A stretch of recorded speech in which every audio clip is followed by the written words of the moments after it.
Su hija y su yerno la presionaron para firmar unos papeles por su seguridad, pero era una trampa para quitarle su casa. Lo que ellos no sabían era que ella ya había ido al abogado, y lo que firmaron los dejó sin nada. Suscríbete a nuestro canal y activa las notificaciones para no perderte ninguna de nuestras increíbles historias.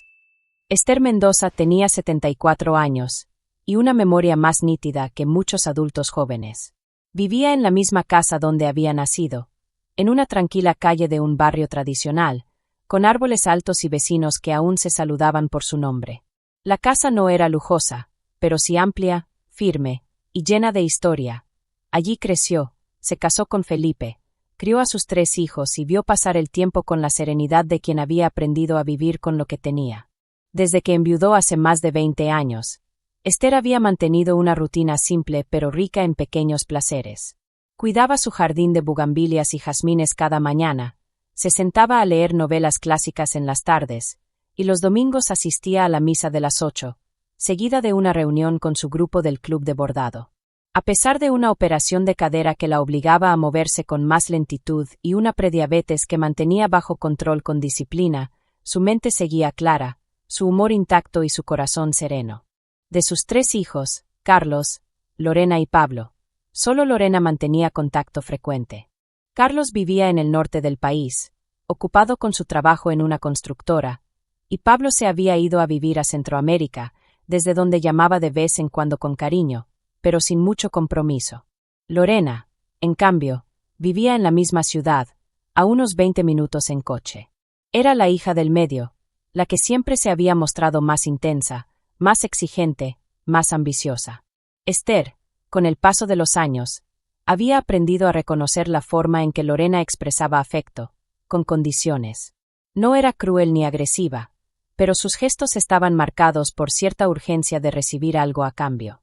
Cuando llamaba, preguntaba por la salud de su madre, sí, pero no tardaba en mencionar sus propias dificultades. Cuando la visitaba, solía llevar algo, una comida congelada, una planta de supermercado, un portarretrato, siempre algo sencillo, con la aparente intención de ayudar. Para que no cocines, mamá, decía, dejando el tupper sobre la mesa. Ya no estás para andar de pie tanto tiempo.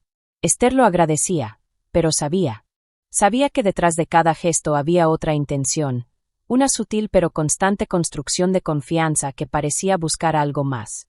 Desde hacía un par de meses, Lorena y su esposo Jorge habían comenzado a frecuentarla con más insistencia. Al principio, fueron visitas esporádicas. Luego, se convirtieron en casi semanales. Después, cada tercer día. Se me antojó verte, decía Lorena mientras entraba sin tocar demasiado la puerta. Te traje unas empanadas. Jorge también empezó a aparecer con más frecuencia, sobre todo los fines de semana. No era un hombre particularmente afectuoso. Nunca lo había sido. Tenía esa sonrisa de medio lado que parecía más una mueca de suficiencia que una expresión de cariño. Cuando hablaba con Esther, lo hacía en un tono forzadamente amable, como si hablara con una señora desconocida a la que necesitaba caerle bien. Doña Esther, ya le dije a Lorena que esta casa está pidiendo una remodelación, comentaba, paseando por la sala. Nada más de ver esos pisos, uno se imagina lo bonito que quedaría con parquet nuevo. ¿No cree? Esther sonreía y asentía, pero por dentro tomaba nota.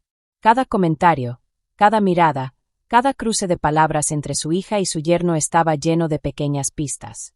Sabía que tenían problemas económicos. Jorge había perdido su trabajo durante la pandemia, y aunque después consiguió uno en una empresa de ventas, el sueldo era menor y las deudas seguían acumulándose. Su hija trabajaba por temporadas en una inmobiliaria, donde aprendió, irónicamente, la importancia de tener propiedades a nombre propio. Esther no se hacía ilusiones. Había criado a sus hijos con esfuerzo, con amor, con disciplina. Pero también con la conciencia de que no siempre el amor se devuelve en la misma moneda. Y Lorena, desde joven, había mostrado una inclinación preocupante por lo material. Recordaba con claridad cuando, a los 18 años, le reclamó por no tener una casa como las de sus amigas o un carro nuevo como el de la tía Silvia. Ya vas a ver, mamá, le dijo una vez. Cuando yo tenga lo mío, no voy a vivir con limitaciones. Y aunque la vida no siempre cumple lo que promete, parece que Lorena seguía buscando lo suyo, incluso si tenía que tomarlo de quien la crió. Un jueves por la tarde, mientras Esther regaba sus plantas del jardín, una vecina, María Luisa, se le acercó con una expresión preocupada. «Doña Esther, no sé si me meto donde no me llaman, pero ¿sabe usted que su yerno anda diciendo por ahí que ya casi son los dueños de esta casa?» Esther detuvo la manguera. «¿Cómo dice?» «Sí, lo escuché en la tienda. Le decía a un amigo que ya no iban a seguir pagando renta porque pronto la casa de la suegra será nuestra». Así, con esas palabras, el corazón de Esther latió fuerte, pero no por miedo. Fue más bien una indignación serena. Un golpe seco en el pecho, sin dramatismo, pero suficiente para hacerla reaccionar. «Gracias por decirme, María Luisa», respondió con una sonrisa tranquila. «No se preocupe, todo a su tiempo». Esa noche, después de la cena, Esther se sentó frente a su escritorio, encendió su lámpara de luz cálida y sacó su libreta de notas. Anotó cada frase, cada gesto, cada visita reciente. Luego, tomó el teléfono y marcó un número que le había dado una vieja amiga de la iglesia. Una mujer discreta, prudente, pero con contactos útiles. «¿Arturo Ramos? Buenas noches. Me recomendó su nombre la hermana Berta.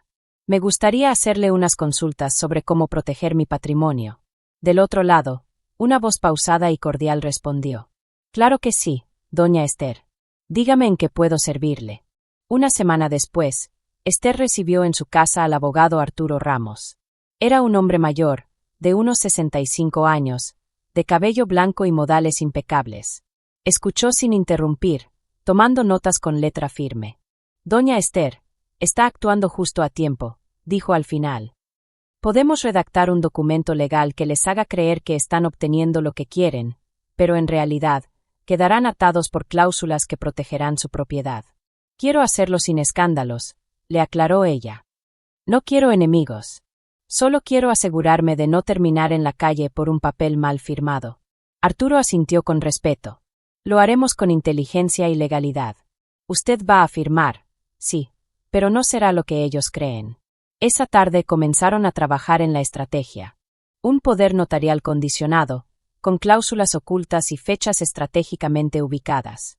Esther firmaría si se lo pedían, pero nada de lo firmado tendría valor para un traspaso si no se cumplían ciertos requisitos legales y médicos que solo se activarían en caso de incapacidad comprobada. Además, se prepararía un fideicomiso preventivo con una cláusula de revocación automática en caso de intento de apropiación. Elvira firmó los primeros documentos de preparación con pulso firme. «Estoy lista, licenciado», dijo. «Ellos creen que tienen el control, pero no saben que aprendí a coser las costuras más finas con la aguja más pequeña. Y esto, créame, será una costura perfecta». El sol de la tarde caía tibio sobre el patio de Esther cuando escuchó el timbre sonar. No era una visita inesperada, ya había anticipado ese momento desde hacía semanas. Caminó con paso firme, aunque lento, hasta la puerta, respiró hondo y abrió con su habitual expresión de abuela amable. Del otro lado, como era de esperarse, estaban Lorena y Jorge. Ambos sonreían como si llevaran buenas noticias. «Hola, mamá», dijo Lorena con un tono meloso. «Qué guapa te ves. ¿Puedo pasar?» «Claro, hija», respondió Esther con suavidad. «Pasen». Jorge traía bajo el brazo una carpeta color vino. Bien organizada, bien preparada. Con etiquetas. Con separadores. Con papeles que, en su mente, ya sellaban su victoria. Esther los condujo al comedor, donde la luz entraba diagonalmente a través de las cortinas blancas. La casa estaba impecable, como siempre. Sobre la mesa, una bandeja con té de manzanilla y panecillos dulces. «Te trajimos unos papeles, mamá. Es solo un trámite», empezó Lorena mientras colocaba la carpeta frente a ella. «Sí, nada complicado», añadió Jorge, quitándose el saco. «Es un poder notarial. Con esto podremos ayudarte a gestionar tus trámites sin que tengas que moverte tanto. Ya sabes, para que no te preocupes de cosas menores». Esther los miró con esa sonrisa suya, la que usaba cuando uno de sus hijos decía una mentira piadosa para justificar una travesura. Pero esta vez, la travesura era una traición. «¿Solo eso?», preguntó con voz neutra, hojeando el primer documento. ¿Es para ayudarme? Claro, dijo Lorena, sentándose frente a ella y tomándole la mano. Nosotros solo queremos que estés tranquila. Tú sabes que siempre vamos a cuidarte. Sí, no tienes que andar sola haciendo vueltas, añadió Jorge mientras sacaba una pluma de su saco y la ofrecía. Con esto te evitas dolores de cabeza. Esther mantuvo la sonrisa. Su mano tembló apenas un segundo al sostener la pluma. No por miedo, no por duda, sino porque, en ese momento, comprendía con exactitud lo que implicaba lo que estaba a punto de hacer. Claro, hijito, tráeme una pluma, dijo, aceptando con una voz dulce. Firmó, sin leer palabra por palabra, sin hacer preguntas, sin pestañear. Lorena y Jorge intercambiaron una mirada rápida, una de esas que en los matrimonios son más ruidosas que 1000 palabras. Sabían que habían ganado. O eso creían. Gracias, mamá, dijo Lorena, abrazándola con una efusividad que Esther no había sentido desde que su hija era niña. De verdad, gracias, repitió Jorge, cerrando la carpeta como quien asegura un cofre del tesoro. Se quedaron a tomar el té, rieron, contaron anécdotas, hablaron de nada importante. Y antes de irse, Lorena le acarició la mejilla a su madre. Ahora sí, descansa. Nosotros nos haremos cargo de todo. Eso espero, dijo Esther, serena. Esa noche, mientras Lorena y Jorge salían a cenar para festejar su triunfo silencioso, Esther se quedó en su sala, con su manta sobre las piernas y una taza de té en la mano. Su rostro estaba sereno. Nada en su actitud denotaba alteración. Solo esa calma que viene cuando uno sabe que actuó con previsión. Si estás disfrutando de esta historia, no olvides suscribirte al canal y darle me gusta al video. Porque, en realidad, el documento que había firmado no era el que Jorge había preparado. Arturo Ramos, su abogado, ya lo había revisado, detectado sus intenciones y elaborado una nueva versión legalmente vinculante pero estratégicamente limitada. Lo que Esther firmó era un poder condicionado, sin efectos reales salvo bajo estrictas circunstancias. Una evaluación médica independiente que dictaminara su incapacidad, supervisión notarial de cada trámite, y notificación oficial previa para cada acción. En resumen, un documento inútil para los fines de Jorge y Lorena, aunque pareciera todo lo contrario. Ellos no lo sabían, pero firmaron su propia derrota. Los días siguientes fueron reveladores. La transformación en Lorena y Jorge fue inmediata. Ya no eran visitantes cautelosos ni aduladores cuidadosos. Ahora se movían por la casa con confianza, como si ya fueran dueños. Jorge entraba directo al jardín a ver qué arreglos hacían falta. Lorena opinaba sobre el color de las paredes, sugería vender algunos muebles antiguos porque ya pasaron de moda y hacía planes para convertir el cuarto de costura en un vestidor. Cuando arreglemos esta casa a nuestro gusto, va a quedar preciosa, dijo Jorge un sábado mientras miraba el techo del porche. Sí, y tú, mamá, deberías ir pensando en un lugar más cómodo. No lo digo mal, pero esta casa es muy grande para ti. ¿No has pensado en una residencia bonita o algo más práctico? Esther no respondió. Solo sonrió con los labios, no con los ojos. En su interior, el silencio se transformaba en apuntes. Había encontrado una libreta vieja en el armario, una de tapas duras color verde oliva. Comenzó a escribir en ella. Al principio, solo anotaba las frases que escuchaba. Luego, sin darse cuenta, empezó a narrar. Como si cada comentario de su hija y su yerno fueran parte de una historia que merecía ser contada. No con rabia, con precisión. Sácate eso de la cabeza, mamá. Es por tu bien. Ya estamos viendo presupuesto para remodelar la cocina. Es increíble que esta casa aún tenga ese baño antiguo. Qué pena con las visitas. Frase por frase, las iba anotando. No como prueba, como memoria. Clara, su vecina y amiga, encontró a Esther escribiendo una tarde en el patio. Se acercó curiosa. ¿Y eso? ¿Diario nuevo? Esther sonrió. No exactamente. Son pensamientos. Cosas que he vivido últimamente. Clara se ofreció a leer un fragmento. Esther dudó, pero luego asintió. Le entregó la libreta. Clara leyó en silencio durante algunos minutos. Al terminar, levantó la vista con emoción. Esther, esto tiene fuerza. Tiene verdad. Tienes un don para contar. ¿Alguna vez pensaste en escribir? cuando era joven. Pero siempre me dijeron que eso era para otros. Que tenía que ocuparme de la casa, de los hijos. Pues es hora de que te ocupes de ti, respondió Clara. Y de que lo que viviste no se quede guardado. Esther no respondió. Pero esa noche, cuando todos dormían, siguió escribiendo. La tinta corría con más agilidad que su propia mano. Las semanas pasaron. Lorena y Jorge cada vez se sentían más cómodos en su rol de herederos anticipados. Empezaron a hablar con un albañil, a pedir presupuestos, a buscar muebles nuevos.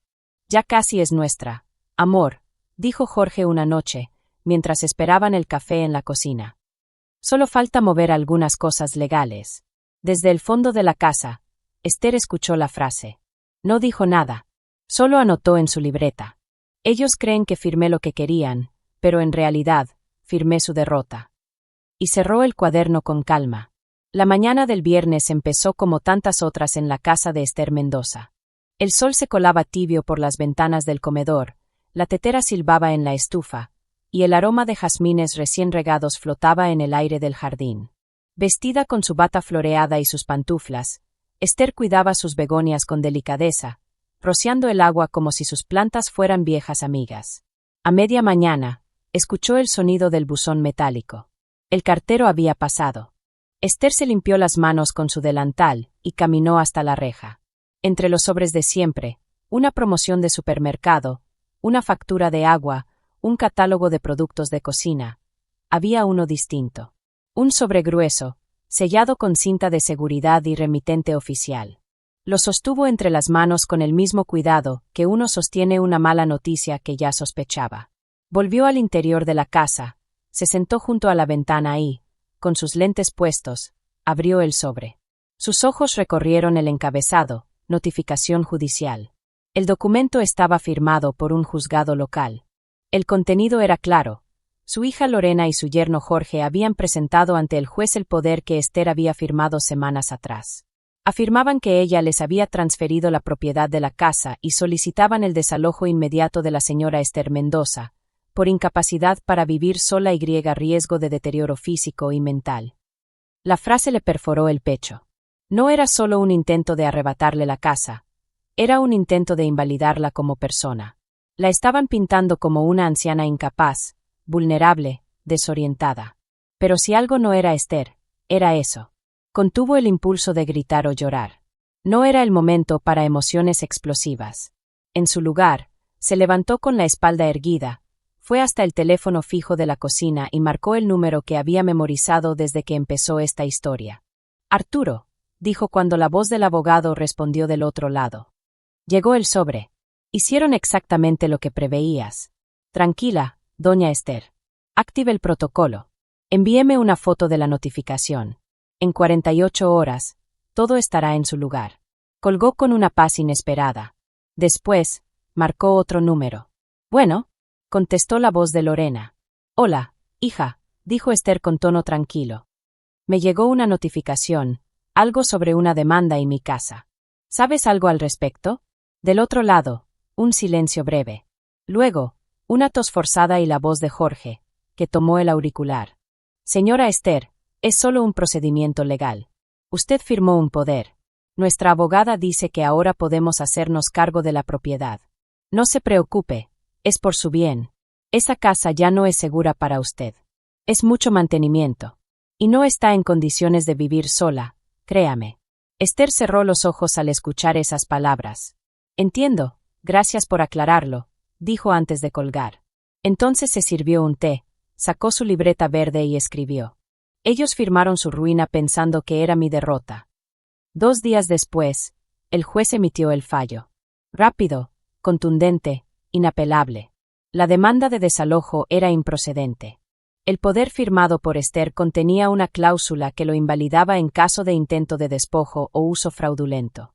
Además, la denuncia de incapacidad carecía de fundamento médico. Como consecuencia legal, el juez activó el resguardo que Arturo había incluido estratégicamente. Todo intento de desalojo injustificado por parte de los beneficiarios del poder implicaba la renuncia automática a cualquier derecho futuro sobre la propiedad. En otras palabras, Lorena y Jorge no solo perdieron esta batalla. Quedaron eliminados legalmente de cualquier herencia sobre la casa.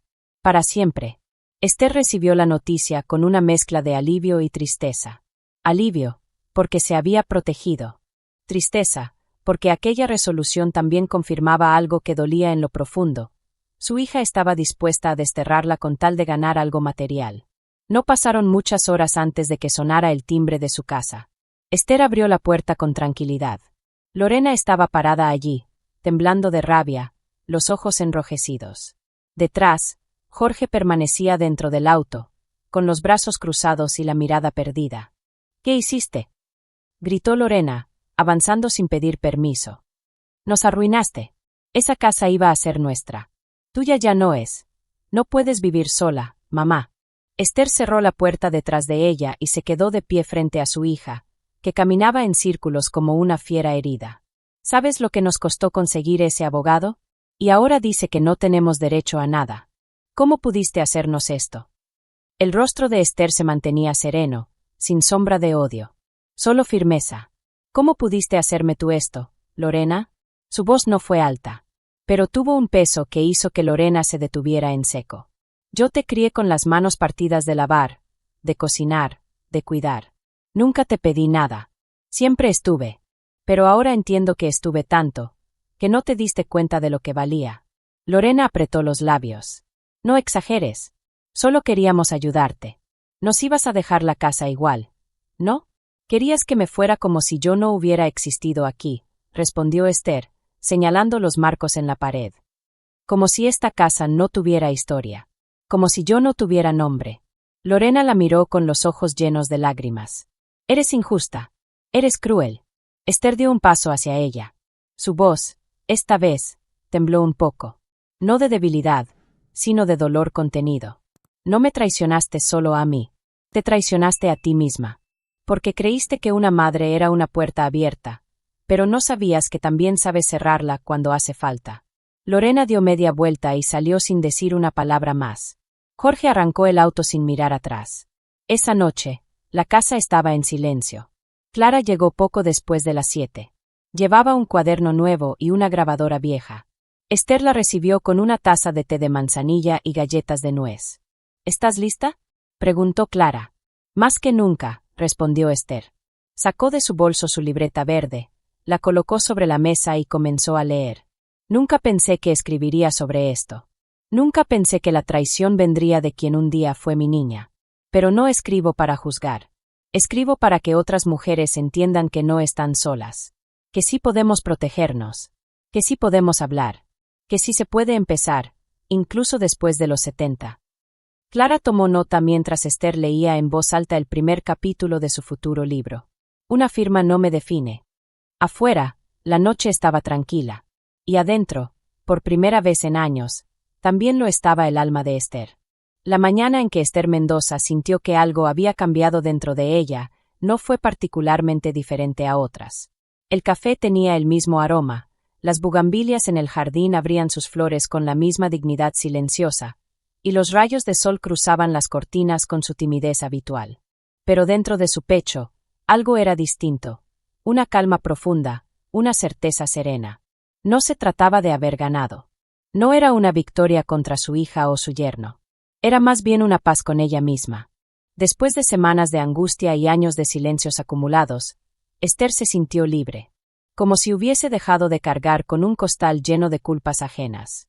Esa tarde, Clara, su amiga periodista jubilada, vecina y confidente, llegó con una bolsa de pan dulce y una carpeta repleta de hojas impresas. «Hoy no vengo por el té», bromeó al entrar. «Hoy vengo por tu historia, Esther». La anciana rió con suavidad. Su cabello gris recogido en un chongo bajo, su blusa celeste con pequeños bordados y esa mirada que combinaba sabiduría con ternura. «¿Estás segura de que esto vale la pena?», preguntó mientras se sentaban en la mesa del comedor. Clara desplegó las hojas sobre la mesa. Eran capítulos mecanografiados, editados, con márgenes marcados y notas al costado. «No solo vale la pena. Es urgente. Tú no eres la única mujer que ha pasado por esto. Pero sí eres de las pocas que decidió no quedarse callada». Desde ese día, comenzaron una rutina de encuentros semanales. Se reunían los martes por la tarde, cuando el barrio estaba más tranquilo. Clara llegaba con su lapicera roja y Esther con su libreta verde abierta, los lentes en la punta de la nariz y el corazón dispuesto.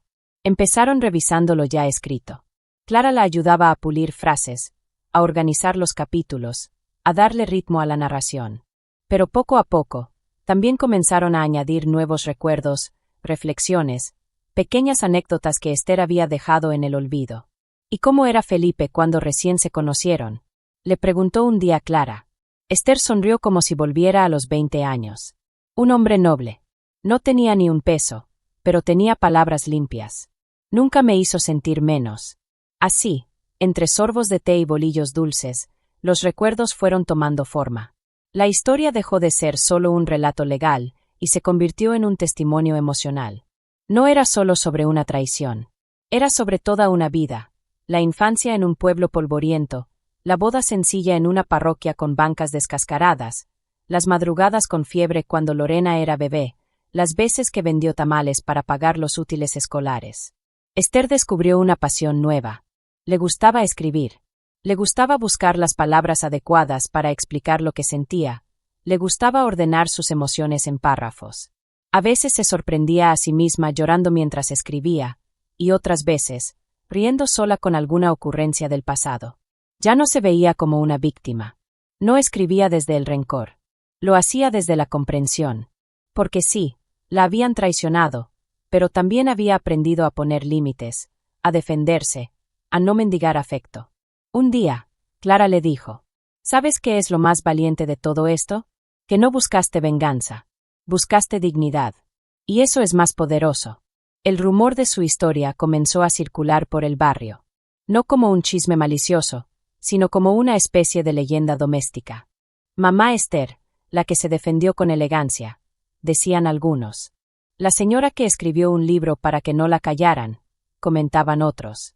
Una mañana, al salir a comprar pan, Esther notó que la señora Aurora, una vecina de edad similar, con quien apenas cruzaba palabras antes, se le acercó con una expresión seria. Disculpe que la moleste, doña Esther. ¿Usted tendría un ratito para hablar? Es que estoy pasando algo parecido con mi nuera. Y como ella, empezaron a llegar más. Mujeres mayores que se sentían desorientadas, sin saber cómo proteger sus derechos, con miedo de que sus hijos las dejaran sin nada. Esther no era abogada, pero les prestaba algo que valía más: su tiempo, su atención y su experiencia. No se sentía importante, pero sí útil. Y eso le bastaba. Una tarde de sábado, su nieto Tomás, hijo de su primogénito, Julián, apareció en su puerta con una mochila y una sonrisa enorme. «Abuela, vine a verte. ¿Puedo quedarme a dormir?» Esther lo abrazó con un nudo en la garganta. Tomás tenía 14 años y hacía meses que no lo veía. Habían pasado muchas cosas desde la última vez. Esa noche, mientras preparaban chocolate caliente y pan con mantequilla, Tomás la miró con admiración y soltó: «Abu, ¿tú estás escribiendo un libro? Porque en la escuela hablaron de ti. Dicen que eres una mujer valiente». Esther se quedó inmóvil un segundo. Luego, rió bajito. «¿Y tú crees eso?» «Sí. Mi papá dijo que exageran. Pero yo pienso que hiciste lo que había que hacer». Le acarició la cabeza con ternura. «Gracias, mi amor. Si algo quiero dejarles a ustedes, no es una casa. Es eso que tú acabas de decir: hacer lo que hay que hacer». Después de varias semanas de correcciones y reuniones, el manuscrito estuvo listo. Clara contactó a una pequeña editorial que publicaba libros escritos por adultos mayores. Tenían un programa especial para personas de la tercera edad que deseaban compartir sus memorias, historias de vida o reflexiones. La propuesta fue bien recibida. Les dijeron que el texto tenía alma, que era real, necesario. Esther escribió el título a mano con una tinta azul intensa. «Una firma no me define». Debajo, en letra más pequeña: «Memorias de una madre que aprendió a poner límites». El día que entregó el manuscrito en la editorial, Esther llevaba una blusa blanca con cuello bordado, un pantalón de lino y su bolso de siempre. Clara la acompañó. El joven editor que las recibió, un muchacho de poco más de 30 años, le estrechó la mano con respeto. «Gracias por escribir esto, doña Esther. Historias como la suya cambian la conversación». Y muchas mujeres se van a sentir menos solas después de leerla. Esa noche, ya en casa, Esther preparó su infusión de valeriana y se sentó en su sillón favorito. El mismo donde leía, tejía, lloraba en silencio. Solo que ahora ya no lloraba. Apoyó la cabeza en el respaldo, cerró los ojos y murmuró. Ahora sí, todo empieza. Las bugambilias se mecían afuera con la brisa nocturna. La casa ya no le dolía. Era suya. No por el título de propiedad, sino porque allí habitaba, finalmente, la mujer que aprendió a elegirse. La caja llegó una mañana de lluvia suave, envuelta en papel café y con la etiqueta de la editorial en una esquina. Clara estaba presente, como lo había estado durante todo el proceso, sentada al lado de Esther en la sala, con una taza de café humeante entre las manos y los ojos brillando de expectativa. Esther, por su parte, temblaba un poco. No de nervios, sino de algo más profundo. Esa mezcla de emoción y asombro que se siente cuando un sueño que nunca se atrevió a pronunciar en voz alta se convierte en realidad. Abrió la caja despacio, como si fuera un cofre de tesoro, y ahí estaban. Una docena de ejemplares impresos, con la portada color crema, el título en letras cursivas azules y su nombre, Esther Mendoza, al pie. Tomó uno entre sus manos. Lo acarició como si fuera un pedazo de alma materializada. No me lo creo, susurró. Clara sonrió, orgullosa. Créelo. Ya no eres solo ama de casa, eres autora publicada, Esther. Ella soltó una pequeña risa incrédula, de esas que nacen del fondo del pecho. ¿Te das cuenta de lo que hemos hecho? Preguntó, mirando el libro. Le dimos voz a una historia que nadie quería escuchar. Pero alguien escuchó. O mejor dicho, muchas alguien. En cuestión de semanas, el libro comenzó a circular, primero entre las amistades de Clara y luego en clubes de lectura del barrio, centros culturales y grupos de mujeres mayores. Algunas copias pasaban de mano en mano como si fueran reliquias. Cada página subrayada, cada párrafo comentado. Se convirtió en un fenómeno silencioso, de esos que no llenan titulares, pero llenan corazones. En las bibliotecas públicas, era uno de los libros más solicitados por mujeres de la tercera edad. Las lectoras comentaban que, al leerlo, no solo veían la historia de Esther, veían la suya. Mira, Paquita, como lo que me hizo mi nuera cuando firmé esos papeles sin leer. Eso mismo me pasó a mí cuando vendimos la casa de mi mamá, y después ya no quisieron que viviera con ellos.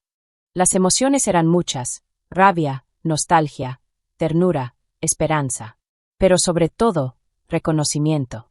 El eco de esas mujeres hizo que pronto comenzaran a llegar llamadas a la editorial. Periodistas de revistas especializadas, conductoras de programas para adultos mayores, representantes de asociaciones de mujeres, y hasta bibliotecarias interesadas en invitar a Esther a charlas. Esther, por supuesto, no entendía del todo el alcance. Yo, en una entrevista, decía sorprendida, como si le hablaran de otra persona. Pero Clara la animaba. No se trata de fama, Esther. Se trata de representar a todas esas mujeres que nunca se animaron a hablar. Tú eres su voz. Con su voz pausada y su mirada honesta, Esther comenzó a asistir a eventos locales. Siempre iba con su vestido de lino, su chal tejido y su cuaderno de notas. En cada entrevista dejaba algo claro. No escribí este libro para denunciar. Lo escribí para que mi nieto supiera que su abuela no se dejó pisotear. Y para que otras mujeres sepan que nunca es tarde para ponerse de pie. Las cámaras la adoraban. No por carisma de espectáculo, sino por dignidad auténtica. No necesitaba escándalo ni drama. Su fuerza estaba en la calma, en la firmeza con la que decía las cosas, en el silencio con el que pausaba antes de hablar. Cada palabra suya parecía una enseñanza. Las regalías del libro empezaron siendo modestas. Pero a medida que más ejemplares se vendían, especialmente tras una mención inesperada en una columna de opinión de un periódico nacional, el dinero comenzó a llegar de forma más constante. Para Esther, no se trataba de riqueza, sino de posibilidades. Y entre esas posibilidades, había un deseo antiguo, guardado en una esquina de su alma. ¿Sabes qué siempre quise, Clara? Le confesó una tarde. Vivir cerca del mar. Tener una casita donde se escuche el oleaje y se huela la sal. Pero nunca fue posible, los hijos, los gastos, la rutina. Clara la miró en silencio, con la misma sonrisa de quien ya intuye el próximo paso. ¿Y qué te impide cumplirlo ahora? Esther parpadeó. ¿Tú crees? Yo no creo. Yo empaco contigo. Semanas después, tras revisar opciones con la misma meticulosidad con la que preparaban los capítulos del libro, encontraron una casa en un pequeño pueblo costero. Sencilla, de paredes blancas, techos bajos y un porche amplio con vista directa al mar. El día de la mudanza fue una mezcla de melancolía y entusiasmo. Esther se despidió de su antigua casa con cariño, pero sin tristeza. Se despidió de sus plantas, de su vecina Aurora, del árbol de naranjas del patio, y también de algunas memorias dolorosas.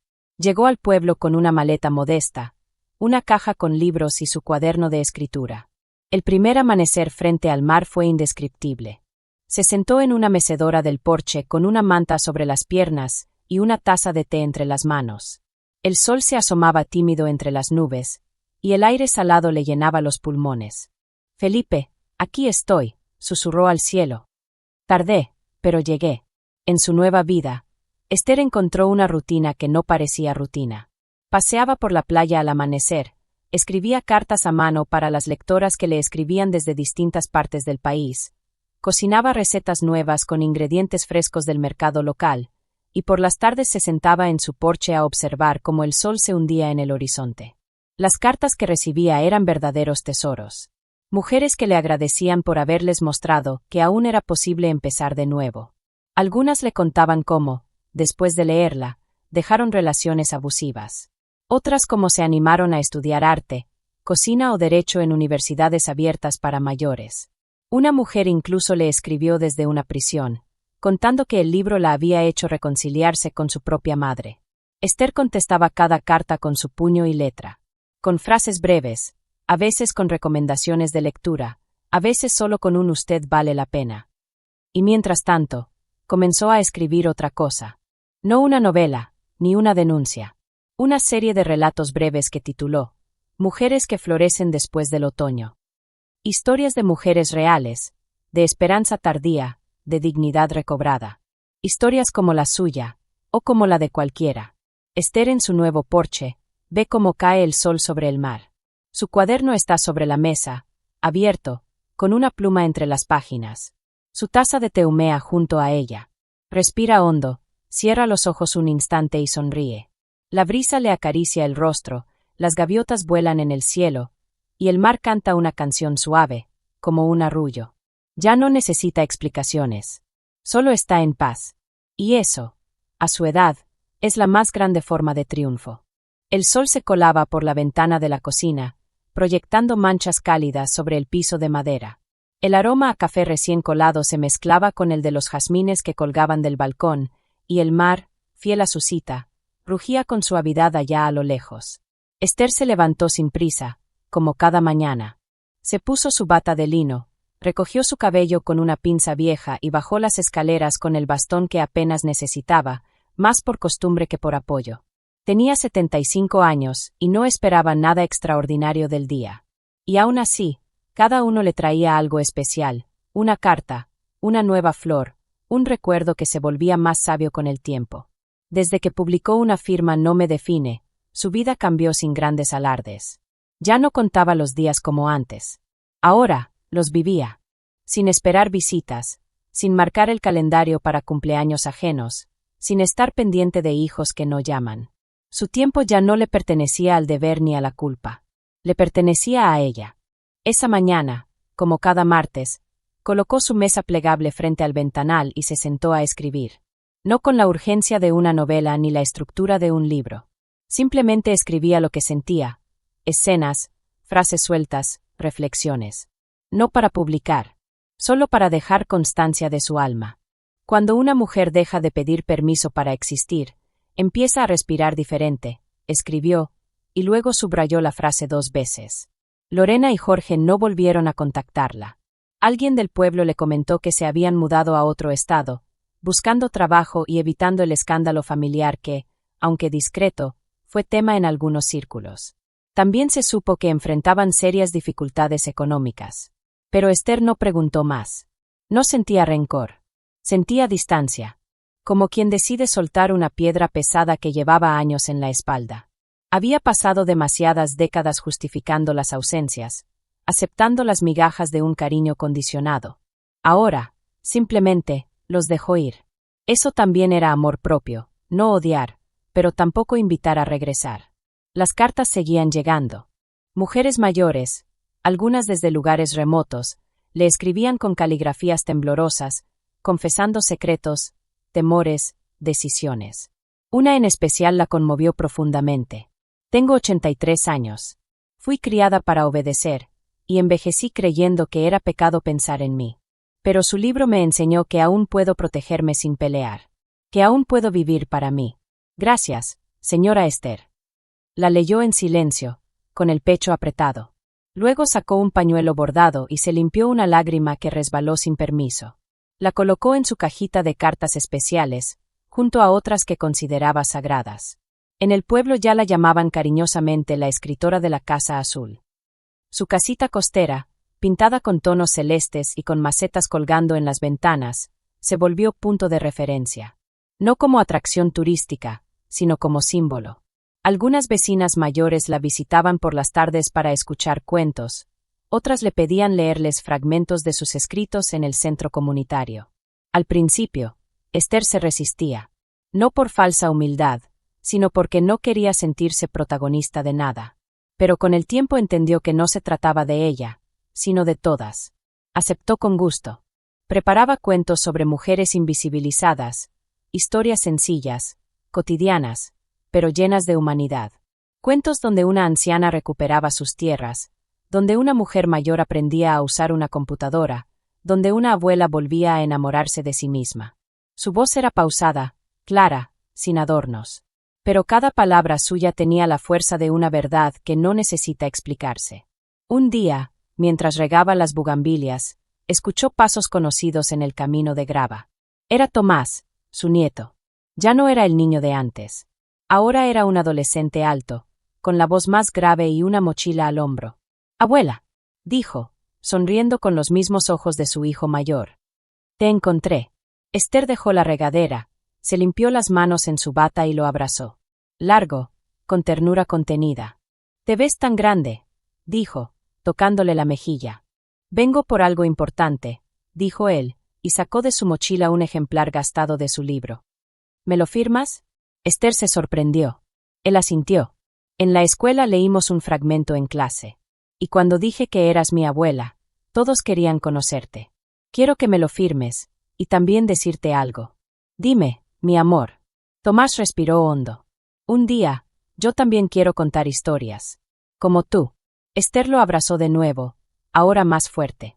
El corazón le palpitaba como si tuviera 20 años menos. «Entonces prométeme algo», le susurró. «Prométeme que vas a contar lo que otros no se atreven. Y que vas a escuchar con el corazón». Él asintió. Y ella, con su pluma favorita, escribió una dedicatoria que decía: «Para Tomás, que lleva en su sangre la fuerza de quienes no se rinden. Cuenta tus historias, pero nunca olvides escucharlas del alma». Los días siguientes fluyeron con la misma serenidad de siempre. Esther cocinó su pan de plátano favorito, compartió café con Clara, escribió un relato corto sobre una anciana que hablaba con su reflejo, y al atardecer, volvió al porche. Ahí, con la brisa del mar peinándole las canas, se sentó con su cuaderno. El cielo tenía tonos rosados, y el mar reflejaba la luz como un espejo vivo. Tomó su pluma, respiró profundo, y escribió: «Me quisieron engañar con una firma, pero yo firmé mi libertad». Luego sonrió, no como quien ganó una batalla, sino como quien, al fin, se eligió. Porque lo más valiente que había hecho no fue enfrentar una traición, ni escribir un libro, ni mudarse sola al mar. Lo más valiente fue aprender a ponerse a sí misma primero, sin pedir perdón por ello. Y eso, a los 75 años, era más que una victoria. Era renacer. Hay silencios que hablan más fuerte que los gritos. Y hay mujeres que, aunque parezcan frágiles, tienen una fortaleza que no necesita ruido para imponerse. Esther no fue una víctima. Fue una mujer que eligió esperar. Esperó el momento correcto, la palabra precisa, la estrategia justa. Y en ese silencio digno, derrotó la codicia con inteligencia. Muchos creen que envejecer es volverse invisible. Pero Esther nos enseñó que, con la edad, también llega la sabiduría que incomoda, la que no necesita venganza porque tiene verdad. Porque cuando intentaron engañarla, ella ya había tejido su defensa. Cuando la subestimaron, ya tenía preparado su legado. Y cuando quisieron quitarle su hogar, ella ya había construido su libertad.